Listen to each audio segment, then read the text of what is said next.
Hello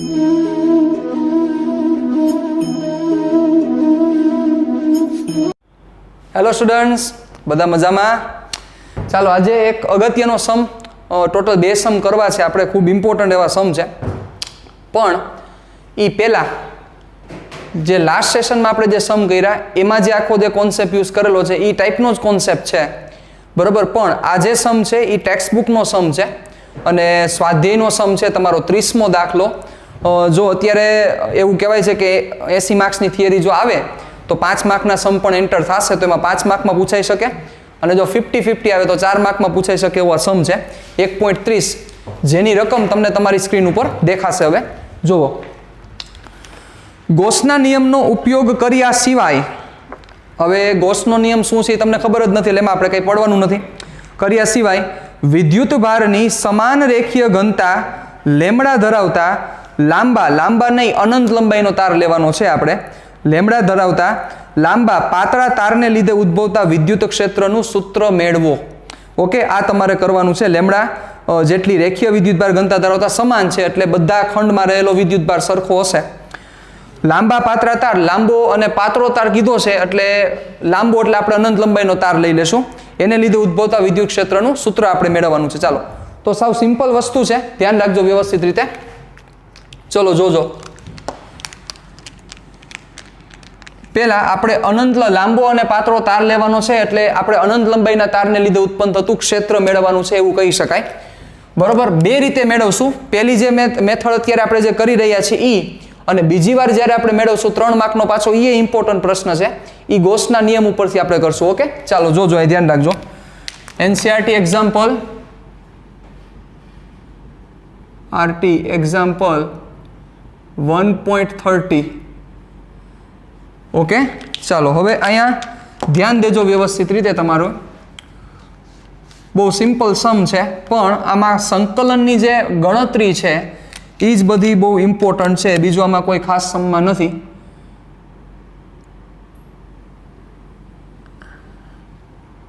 ચાલો, આ પાતળો તાર અનંત લંબાઈનો છે એટલે આપણે ઉપર ડેશ દેખાડી દઈએ અને નીચે પણ ડેશ દેખાડી દઈએ. ચાલો, આમાં રહેલો વિદ્યુત ભાર પ્લસ લઈએ છીએ આપણે, લેમડા જેટલો સમાન વિદ્યુત ભારિત ઘનતા છે.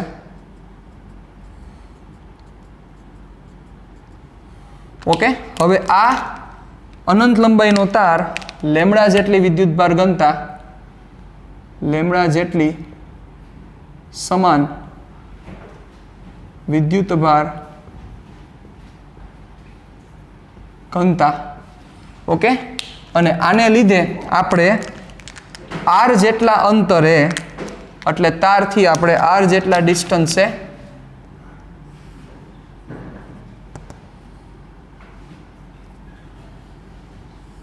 એક પોઈન્ટ લઈએ, આ પોઈન્ટ P, આ પોઈન્ટ P પાસે આપણે આ તારને લીધે ઉત્પન્ન થતું ક્ષેત્ર મેળવવાનું છે. ડન, આ આપણો એમ છે. ચાલો, તો સ્ટાર્ટ ક્યાંથી કરશું વિચારો. બહુ સિમ્પલ લોજિકથી ડિસ્કશન સ્ટાર્ટ કરીએ આપણે કે આ પોઈન્ટ ઉપર આ બધા ખંડને લીધે વિદ્યુત ક્ષેત્ર અહીંયા પ્રેઝન્ટ હશે. તો હવે જોવા જાવ તો સિમ્પલ એક લોજિક આંકીએ આપણે કે અહીંયા એક હું સૂક્ષ્મ ખંડ વિચારું. ઓકે, અહીંયા મેં સૂક્ષ્મ ખંડ વિચાર્યો, બરોબર.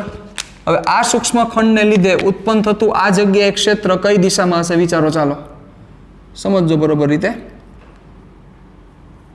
થાય દિશા આ DE, આ DE ની દિશા. ઓકે, એવી જ રીતે વિચારો તમે, જોજો બરોબર રીતે.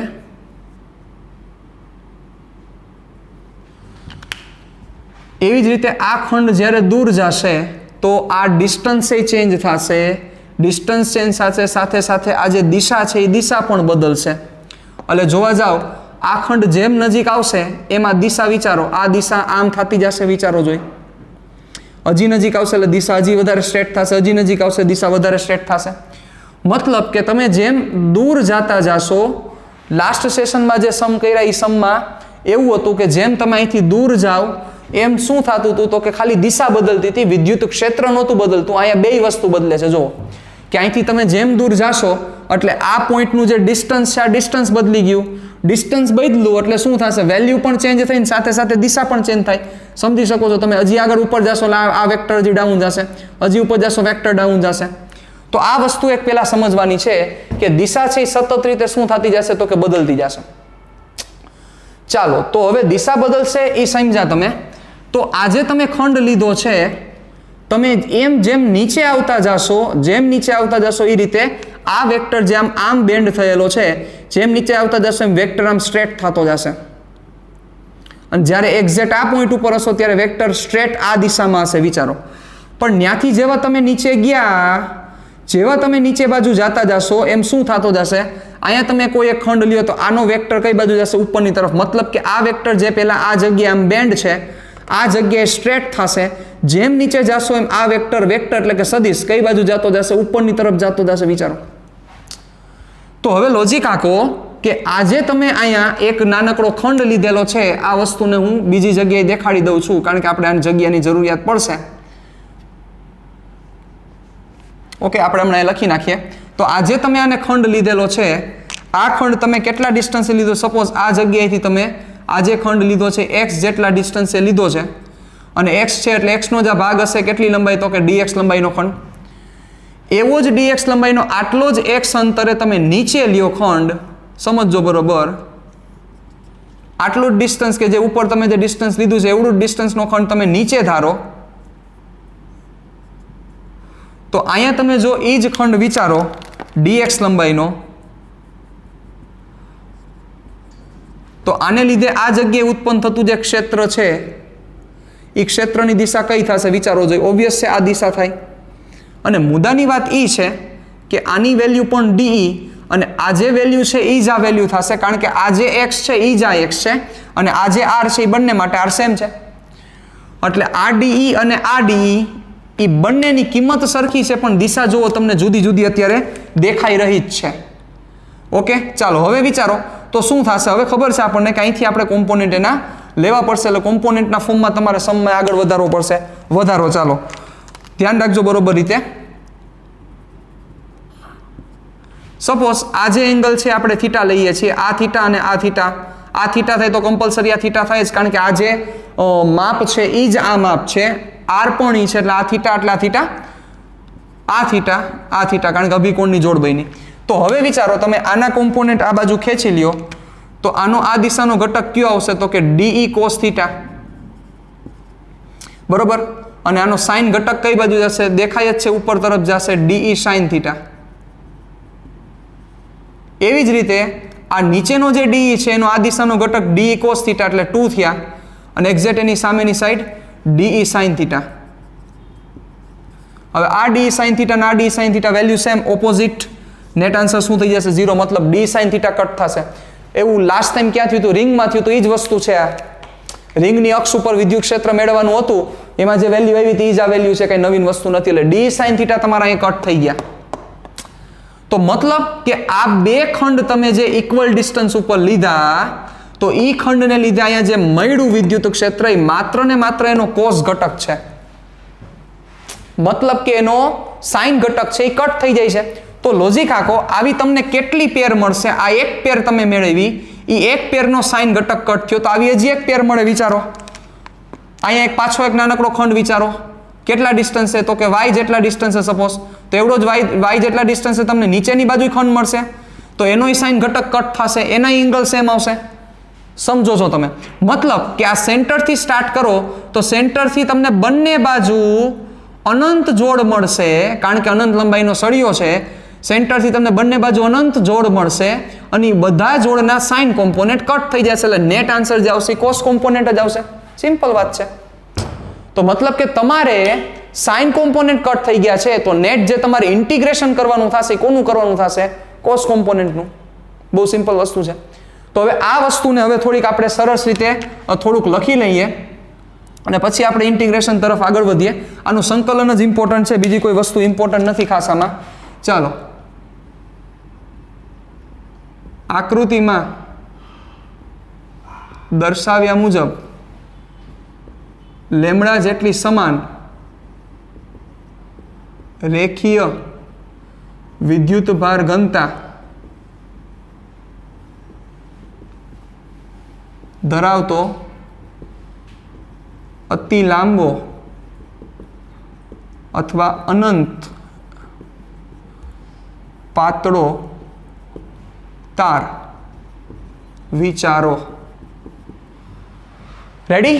ચાલો હવે શું કહે છે તો કે આ તારથી આર જેટલા લંબ અંતરે આવેલા બિંદુ પી પાસે વિદ્યુત ક્ષેત્ર મેળવવું છે. ઓકે, આ બિંદુ પી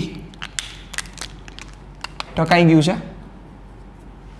ચાલો આ બિંદુ પી. રેડી? ચાલો તો શું થશે?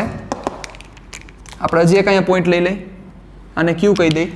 જે ઓલા ડીએક્સ કોમ્પોનન્ટ છે એની વાત આપણે લખી નાખીએ. બિંદુ ક્યુ થી ઉપર અને નીચે તરફ x જેટલા અંતરે કેટલી લંબાઈનો? dx લંબાઈનો સૂક્ષ્મ ખંડ વિચારો, જેમાં રહેલ વિદ્યુત ભાર dq છે. ઓકે, ચાલો તો આ બંને ખંડ ને લીધે પી પાસે મળતા વિદ્યુત ક્ષેત્રના સાઇન ઘટકની અસર શું થાય છે? નાબૂદ થાય છે. બરોબર. આવી બધી જોડ માટે સાઇન ઘટકની અસર પી બિંદુએ શું થશે? નાબૂદ થશે. એટલે લખીએ આવી બધી જોડ માટે બિંદુ પી પાસે ના સાઇન ઘટકની અસર નાબૂદ થશે. તો હવે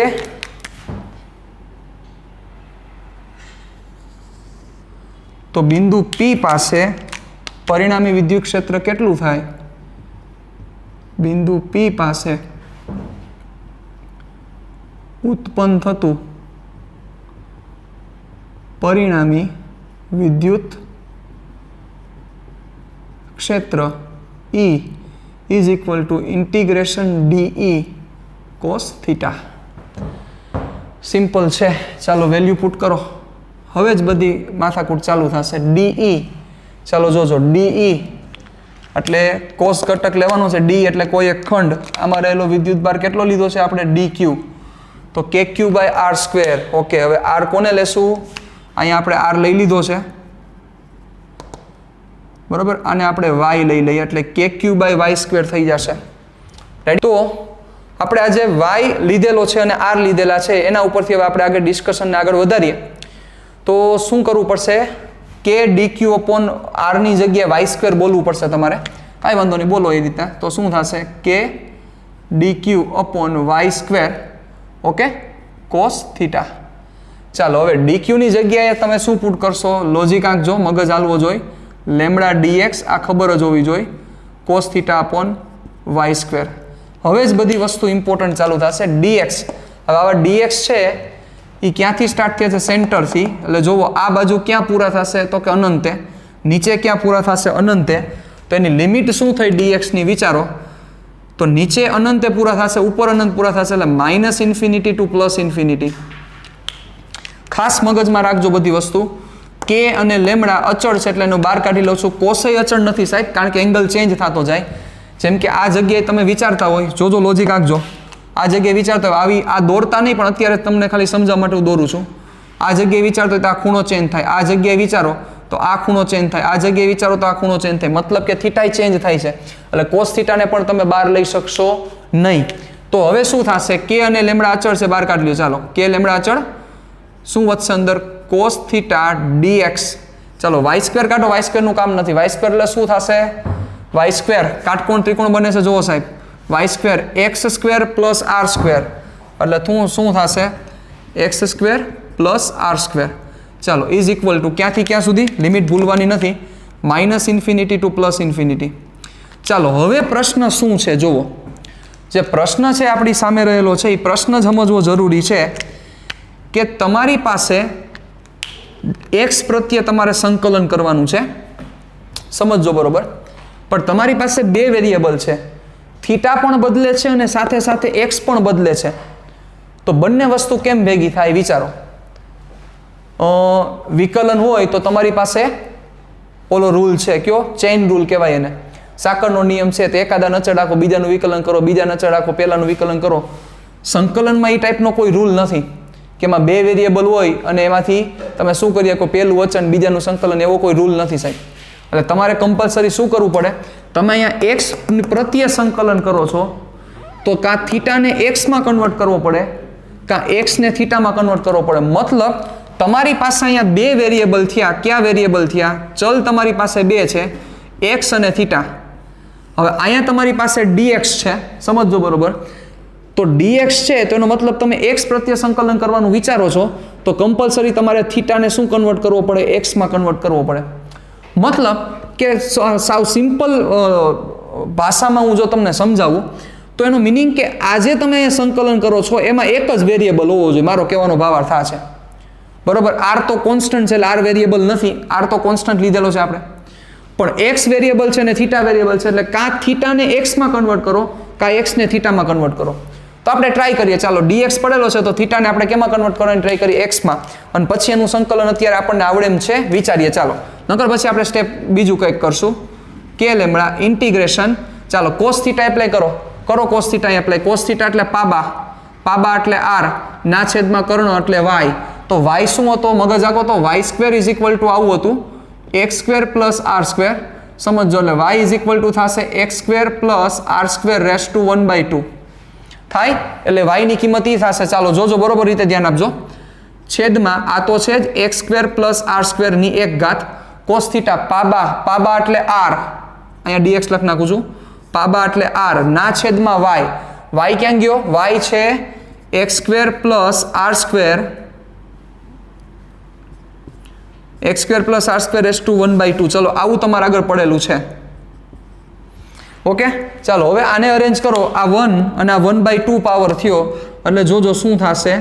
કે lambda integration -infinity to +infinity r dx upon આ એક પાવર છે એટલે કે 1 ઘાત છે અને અડધી ઘાત એટલે બેન ભેગી કરી નાખો, 3/2 ઘાત એટલે થશે આવું તમારી પાસે x square plus r square raise to 3/2. ચલો હવે આનું સંકલન છે એ મોટા ભાગના સ્ટુડન્ટ્સને અત્યારે નહીં આવડતું હોય, મેથ્સ વાળાને પણ નહીં આવડતું હોય અત્યારે. એનું કારણ છે જે સંકલન નામનું ચેપ્ટર તમારે ચાલ્યું નથી. બાયોલોજી વાળાને તો કંઈ આવું બોલાય જ નહીં કે આવું આવડતું એવું કંઈ, બરોબર, ડિસ્કશન જ ન કરાય. એનો મતલબ કે આ સંકલન અત્યારે આપણને ખ્યાલ નથી એટલે તમે અહીંથી હવે આગળ વધી જ ન શકો. એનો મતલબ કે જો થીટામાંથી એક્સમાં કન્વર્ટ થયા તો આ લોચા થશે. તો હવે શું કરવું પડે? એક જ વસ્તુ વધી છે, થીટામાંથી એક્સમાં કન્વર્ટ થયા તો આ પ્રશ્ન થયા તો હવે શું કરવું પડશે તમારે? યસ, તમારે કરવું પડશે એક્સમાંથી થીટામાં કન્વર્ટ કરો. મતલબ કે આ બે સ્ટેપ મૂકીને તમે સંકલન નહીં કરી શકો એટલે આનું કોઈ ઇમ્પોર્ટન્સ રહેતું નથી. એટલે આ સ્ટેપ શું કરી નખાય? કાઢી નખાય. બરોબર, તો ઉડાડીએ આપણે અહીંથી. હવે તમારે શું કરવું પડશે? તમારે એક્સમાંથી થીટામાં જવું પડશે. ચાલો તો વિચારો તમે કઈ રીતે જાશો એક્સમાંથી થીટામાં, એના વિશે આપણે ચર્ચા કરીએ. જુઓ,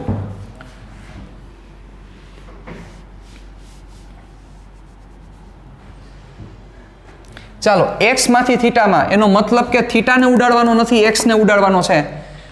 તો હવે એક્સને એવી રીતે ઉડાડવો પડશે કે જેથી પાછો એક્સ ન આવે. એક્સને એવી રીતે ઉડાડવો પડશે કે જેથી પાછો એક્સ ન આવે. હવે પ્રશ્ન થશે કે સર તમે કઈ ભાષા બોલો છો? જે બોલું છું બરોબર બોલું છું. ચાલો જુઓ, ટ્રિગોના કોઈ પણ ફંક્શન તમે એપ્લાય કરો, સાઇન, કોસ, ટેન, કોસેક, સેક ને કોટ. કોસેક, સેક, કોટમાં આપણે જવાની જરૂર નથી. સપોઝ આપણે સાઇન એપ્લાય કરી. ચાલો અહીંયા સાઇન થીટા એપ્લાય કરો તો શું થશે? સાઇન એપ્લાય કરો તો પ્રશ્ન અહીં થશે સાઇન થીટા બરાબર સાબા એટલે એક્સ ના છેદમાં કર્ણ એટલે વાય. હવે તમારે એક્સને કરતા કરવો છે એટલે એક્સ બરાબર વાય ઇન્ટુ સાઇન થીટા. સમજો સમજવાની વાત છે. હવે આવું તો સપોઝ તમે એક્સ ઇઝ ઇક્વલ ટુ આ વેલ્યુ મૂકો, તમને એમ થાય કે સર કામ થઈ ગયું. નથી કામ થયું, કારણ કે વાયમાં જે એક્સ પડેલો જ છે. જુઓ, વાયમાં ઓલરેડી એક્સ પડેલો જ છે. એના કારણોસર તમે નહીં લઈ શકો. એના કારણોસર તમે આ એક્સની કિંમત વાય સાઇન થીટા ન લઈ શકો. તો એનો મિનિંગ એવો થયો ને કે જો વાય આવે તો પ્રશ્ન થાય, તો વાય કેમાં ન આવે? કારણ કે વાય કર્ણ છે, તો કર્ણ ન હોય એવું ટ્રિગોનું એક જ ફોર્મ્યુલા છે. એક નહીં પણ બે ફોર્મ્યુલા છે, ટેન અને કોટ છે. બરોબર? કારણ કે ટેનમાં શું થાય? સાબાના છેદમાં પાબા, અને કોટમાં થાય પાબાના છેદમાં સાબા. પણ આપણને જે યાદ છે એ કયું છે? ટેન જ યાદ છે. તો ટેનમાં કર્ણ નહીં આવે, અને જો કર્ણ નહીં આવે તો કામ થઈ ગયું ને, કારણ કે કર્ણમાં જ એક્સ પડેલો છે. આ આર તો કોન્સ્ટન્ટ છે, અને એક્સની કિંમત તો ગોતવાની છે અમુકની. મતલબ તમારે શું ધારવું પડશે? યસ, તમારે ધારવું પડશે ટેન થીટા. જો સમજજો ખાસ સારી રીતે, સમમાં ઇમ્પોર્ટન્સ વસ્તુ એ જ છે કે તમે એનું ઇન્ટિગ્રેશન કઈ રીતે લીડ કરો છો, બાકી આનો આન્સર જ નહીં આવે. બરોબર? એટલે આ વસ્તુને ખાસ તમે મગજમાં ક્લિયર કરજો. આને આપી દઉં છું અત્યારે સમીકરણ નંબર 1, કારણ કે એક્સની કિંમત મૂકવી પડશે ને સાથે ડીએક્સ માંથી ડી થીટામાં કન્વર્ટ કરવું પડશે, ત્યારે થીટા પ્રત્યે તમે સંકલન કરી શકશો. તો હવે ખાસ મગજમાં રાખજો, આકૃતિ પરથી જોજો. બરોબર? ટેન થીટા કરો એપ્લાય, શું થશે? ટેન થીટા બરાબર સાબા, સાબા છે એટલે એક્સ ના છેદમાં પાબા, પાબા એટલે આર છે. તો x is equal to r tan theta. મતલબ એક્સની કિંમત તમે આર ટેન થીટા મૂકી શકશો. બહુ ઇઝી વસ્તુ છે, મૂકી દેશું ચાલો.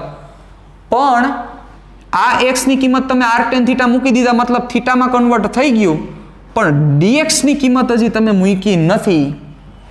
કારણ કે થીટામાં કન્વર્ટ થાય, થીટા પ્રત્યે સંકલન ક્યારે થાય? જ્યારે અહીંયા ડી થીટા આવે. એનો મતલબ કે તમારે ડીએક્સ માંથી કેમાં જવું પડશે? ડી થીટામાં જવું પડશે સાહેબ. ચલો જઈએ, શું થશે? ડીએક્સ અહીંયા જોઈએ છે, તો તમે સમજી ગયા એક્સ છે એમાંથી મારે ડીએક્સ જોતું હોય તો કમ્પલસરી મારે શું કરવું પડે? વિકલન કરવું પડશે. હવે સાથે અહીંયા ડીએક્સ જોઈ છે અને ડી થીટા પણ જોઈએ છે, એટલે સમજી ગયા એક્સ નું થીટા પ્રત્યે શું કરવું પડશે? તમારે વિકલન કરવું પડશે. સમજો સાહેબ, ખૂબ જ ઇમ્પોર્ટન્ટ સમ છે.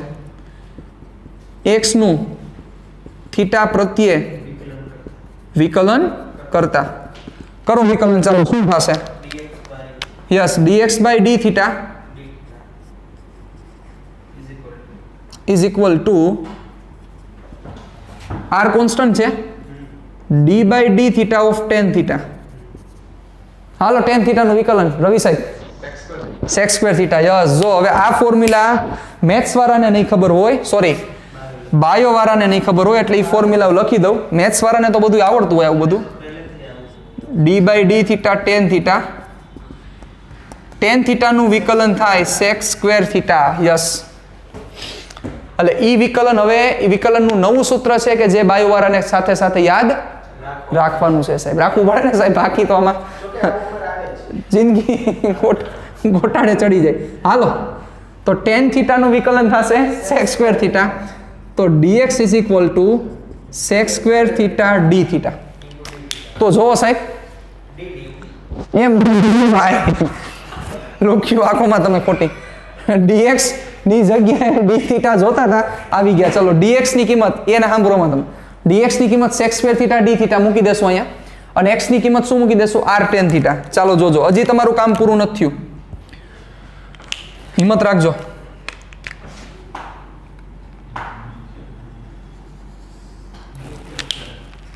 ચાલો, સમી 1 માં x અને dx ની કિંમત મૂકતા. હા ભાવિન સાહેબ, પ્લીઝ મને આમાં થોડું કોન્સન્ટ્રેટ કરવા દો પ્લીઝ. ચાલો, શું થશે?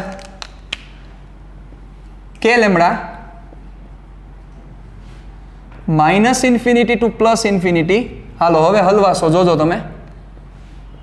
કોસ થીટા dx ની જગ્યાએ આ મૂકવાનું છે, મૂકો. Sec square theta d theta ના છેદમાં x ની જગ્યાએ મૂકવાનો છે આર ટેન થીટા. મૂકો અહીંયા, x ની જગ્યાએ આર ટેન થીટા. સ્ક્વેર કરો,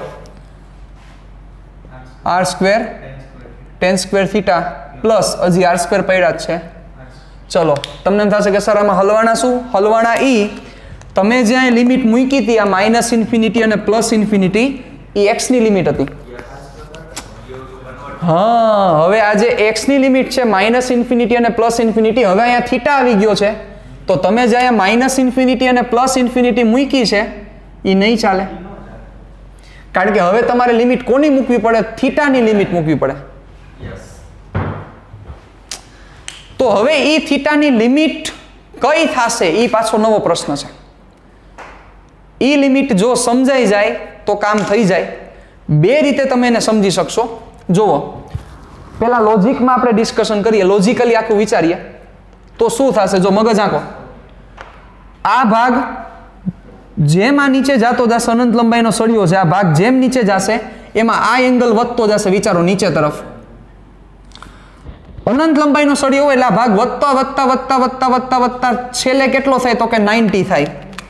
એટલે જુઓ, હું આ ભાગને આ બાજુ દેખાડું, આ પી પોઈન્ટ છે બરોબર. અહીંથી આમ જેમ નીચે જાવ એંગલ વધતા વધતા વધતા વધતા ઇન્ફિનિટી એંગલ કેટલો થઈ જશે? 90. એટલે આ નીચે તરફ 90 છે. સાથે સાથે અહીંથી ઉપર તરફ જેમ જાશો એમ ઉપરની તરફનો એંગલ શું થતો જશે? વધતો જશે વધતો જશે વધતો જશે. ઉપરની તરફ ઇન્ફિનિટી થાય, અહીંથી ઉપરની તરફ ઇન્ફિનિટી થાય ત્યારે ઉપરની તરફ શું થાય તો કે 90. તો સિમ્પલ, શરૂઆત ક્યાંથી થાય? નીચેના 90 થી. પૂરું ક્યાંથી? ઉપરના 90 એ. તો નીચેનો 90 એટલે -π/2, ઉપરનો 90 એટલે +π/2. એટલે પહેલી લિમિટ લોજિકલી તમે કહી શકો કે -π/2 ટુ +π/2. હા, પણ સપોઝ એમ નથી ખબર પડતી. હાલો કે સપોઝ આવું લોજિક ન આવેલું કે સાહેબ આમાં શું કરવું બરોબર, તો શું કરી શકાય? સિમ્પલ વસ્તુ છે. જુઓ, તમારે કોની લિમિટ મૂકવાની છે? થીટાની લિમિટ મૂકવાની છે. તો સિમ્પલ, તમારે અગર એક્સની લિમિટ પડી છે, એક્સની લિમિટ આમાં મૂકી દો, એના ઉપરથી થીટા ગોતી લ્યો, કામ પૂરું. જેમ કે x ઇઝ ઇક્વલ ટુ અહીંયા માઇનસ ઇન્ફિનિટી છે તો મૂકો અહીંયા માઇનસ ઇન્ફિનિટી. એટલે શું થશે વિચારો દો. એટલે x ની કિંમત છે એના ઉપરથી આપણે થીટા મેળવી લઈએ.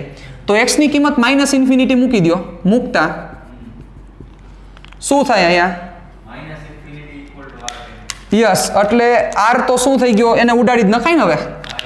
એટલે આવું વધશે tan θ is equal to minus infinity. તો tan ની વેલ્યુ માઇનસ ઇન્ફિનિટી ક્યારે થાય એ ખબર હોવી જોઈએ. -π/2 એ થાય. હજી બીજી જગ્યાએ થઈ શકે, આપણે એમાં પડવું નથી. -π/2.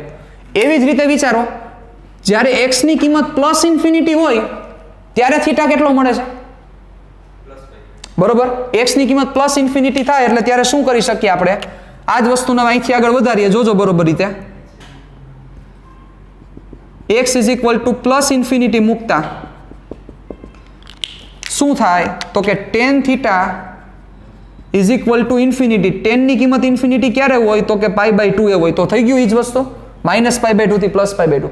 મતલબ જ્યારે x માઇનસ ઇન્ફિનિટી છે ત્યારે થીટા -π/2 છે, અને જ્યારે x પ્લસ ઇન્ફિનિટી થયો ત્યારે થીટા +π/2 થયો. એટલે તમારે અહીંયા કમ્પલસરી શું પુટ કરવું પડે? -π/2 થી +π/2. એટલે બે રીતે તમે એંગલ વિચારી શકો. લોજિકલી પણ કરી શકાય અને આ રીતે પણ કરી શકાય. જે ઈઝી લાગે તમે કરી શકો. લોજિકલી ઈઝી વધારે લાગવું જોઈએ, કારણ કે લોજિક હંમેશા ઈઝી જ હોય છે. જો હાલે તોનું કામ છે આ બધી વસ્તુ બરોબર. જેમ કે વિચારો, અહીંથી તમે મગજ આંકો તો અહીંયા એંગલ આ 0 થાય છે. નીચે તરફ જાઓ એમાં એંગલ વધતો જાય તો નીચેની તરફ 90 આવ્યા. ઉપર તરફ જાઓ એમ એંગલ વધતો જાય, ઉપરની તરફ 90 આવ્યા. તો એક 90 નીચે છે, ઉપર 90 છે, તો -90 થી +90, એટલે -π/2 થી +π/2. તો આ વસ્તુ પહેલા સમજાવવી જરૂરી છે. અને એમ ન સમજાય તો બીજી મેથડ કઈ કીધી તમને? બીજી મેથડ પ્રમાણે શું કરો તો કે તમારે શું કરવાનું છે કે જ્યારે x માઇનસ ઇન્ફિનિટી હોય ત્યારે થીટા કેટલો થાય? કારણ કે તમારે થીટામાં કન્વર્ટ કરવું છે. તમારી લિમિટ હતી x માં, તેમાંથી થીટામાં કન્વર્ટ કરવું છે. તો x માઇનસ ઇન્ફિનિટી મૂકો ત્યારે થીટા કેટલો મળે ગોતી લ્યો. x પ્લસ ઇન્ફિનિટી મૂકો ત્યારે થીટા કેટલો મળે ગોતી લ્યો. એટલે x માઇનસ ઇન્ફિનિટી મૂક્યા તો tan θ બરાબર માઇનસ ઇન્ફિનિટી. તમને એમ થશે કે r ક્યાં ગયો? તો r વયો જાય ને. ઇન્ફિનિટી ભાગાકાર કરે તો કઈ ફેર ન પડે. ઇન્ફિનિટી એનો મતલબ જ થાય. એટલે થીટા ઇઝ tan θ ની કિંમત માઇનસ ઇન્ફિનિટી, થીટા બરાબર -π/2. એવી જ રીતે tan θ ની કિંમત ઇન્ફિનિટી ત્યારે થીટા ઇઝ ઇક્વલ ટુ π/2. તો આ વસ્તુ પહેલા સમજાવી જોઈએ. ઈ લિમિટ જો ચેન્જ ન થાય તો સમ થાય જ નહીં. એટલે -π/2 ટુ +π/2 હવે વિચારો, હવે સમ તમારો હવે હાવ ઇઝી બની ગયો છે, પણ તેમ છતાંથી મેથેમેટિક્સ ઊભું જ છે સાથે સાથે આપણી, ધ્યાન રાખજો બરોબર. અહીંથી હજી શું થશે જોજો, r² કોમન નીકળી જશે બરોબર. જોજો r² કોમન નીકળી જાય તો શું થશે, k lambda -π/2 2 + π/2 sec² theta cos theta d theta ના છેદમાં નીચે વધ્યું 1 + tan² theta 1 + tan² theta sec² theta નિત્ય સમ. જો યાદ ન હોય તો આ સમ ન થાય. ક્યાં હાલો કરી નાખું. sec² theta - tan² theta = 1. આ નિત્ય સમ છે બરોબર, કે જે ધોરણ 10 માં આવતો. તો વિચારો અહીંથી -tan² ને સામે ઠેકાડી દઉં તો 1 + tan² થીટા = sec² થીટા છે. આ વસ્તુ યાદ હોવી જોઈએ. તો 1 + tan² = sec², તો અહીંથી સીધે સીધા ઉડાડી નાખી. અહીંયા r² કોમન કાઢ્યો છે આપણે, લખ્યો નથી, લખી નાખીએ. ઓકે, ચાલો વધઘટ હવે શું થશે, ચાલો ધ્યાન રાખજો. k λ/r² cos થીટા નું પહેલા આપણે શું કરી નાખીએ, જે વ્યવહારે થાય છે એ પ્રમાણે સંકલન કરી નાખો તો શું થશે, cos થીટાનું સંકલન થશે, cos થીટાનું સંકલન શું થશે, -π/2 2 + π/2 cos theta d theta. Okay, ચાલો હવે અહીંથી આપણે આગળ વધીએ તો એની વેલ્યુ પુટ કરતા જાય એટલે આપણું કામ છે એ શું થતું જાય, હલકું થતું જાય, પણ જગ્યા આપણે આગળ નથી. ઉડાડીએ ચાલો થોડુંક અહીંથી.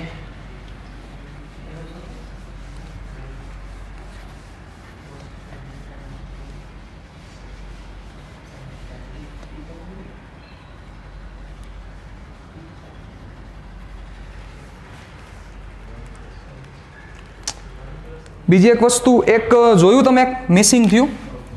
જો એ મિસિંગ અહીંયા છે. આપણે અહીંયા આર બાર કાઢ્યો હતો પણ જુઓ આર લખેલો નથી, એટલે આર એડ કરવો પડશે અહીંયા. રેડી, આર નથી લખેલો જુઓ. ચાલો તો આર પહેલા એડ કરી દો એટલે આપણને નડે નહીં ક્યાંય.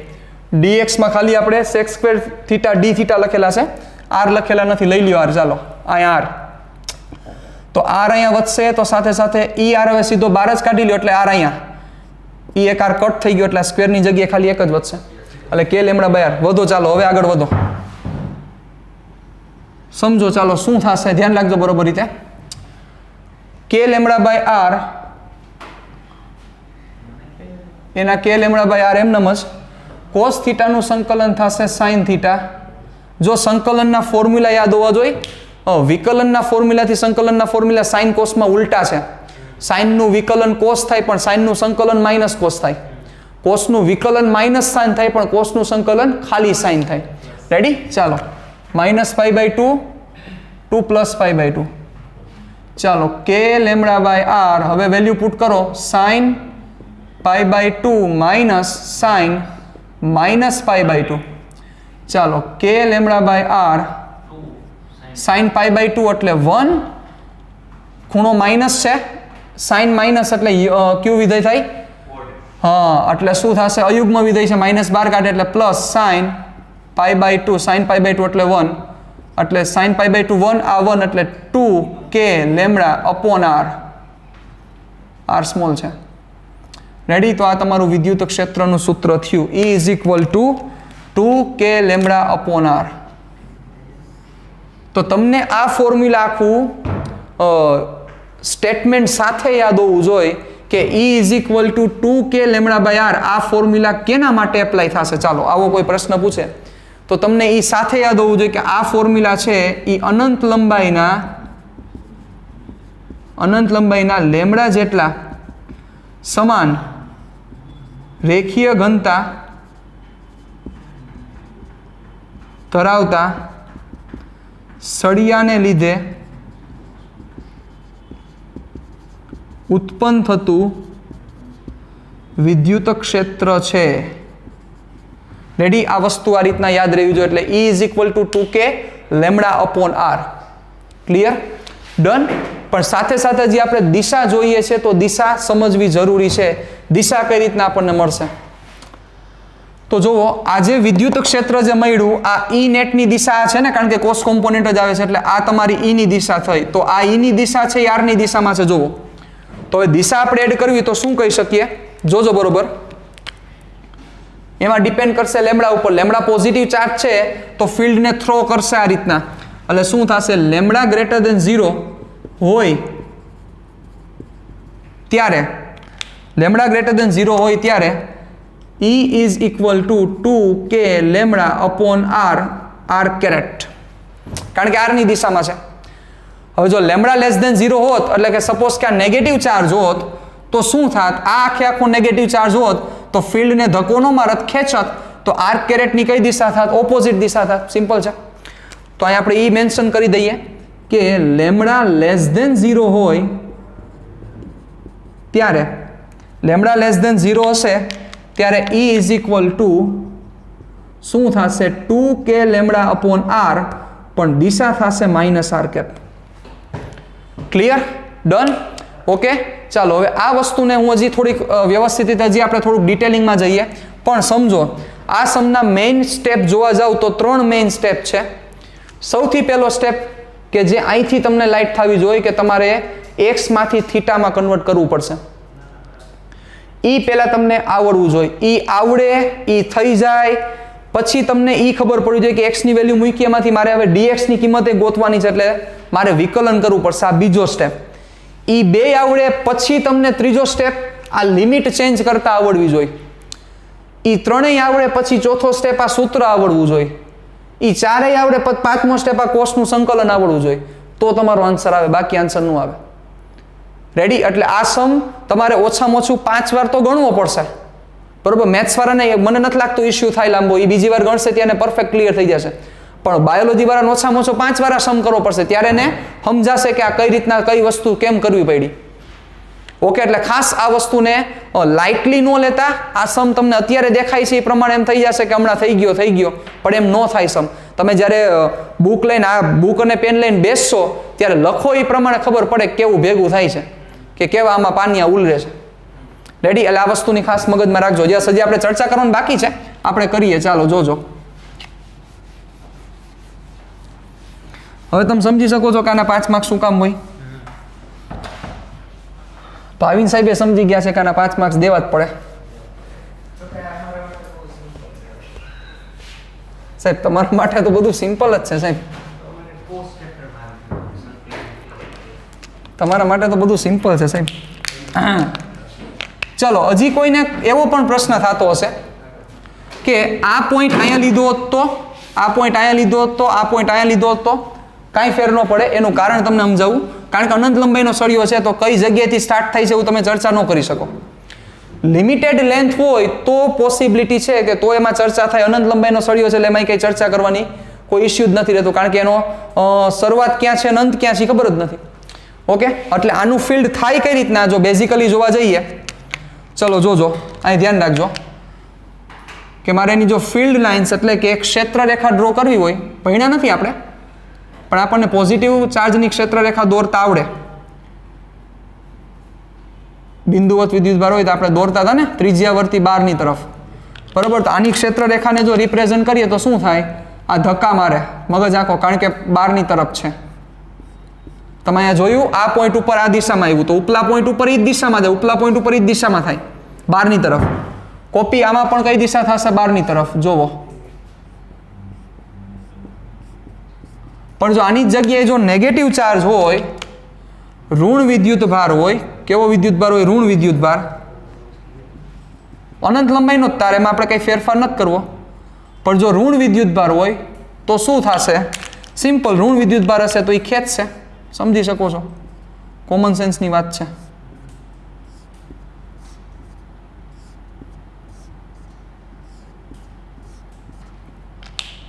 ઓકે, તો આ રીતના તમે ઇઝીલી પોઝિટિવ ચાર્જ અને પ્લસ લેમડા જો પ્લસ હોય તો ક્ષેત્ર આવું થશે, લેમડા માઇનસ હશે તો ક્ષેત્ર આવું થશે. આ વસ્તુ સમજાવવી જરૂરી છે.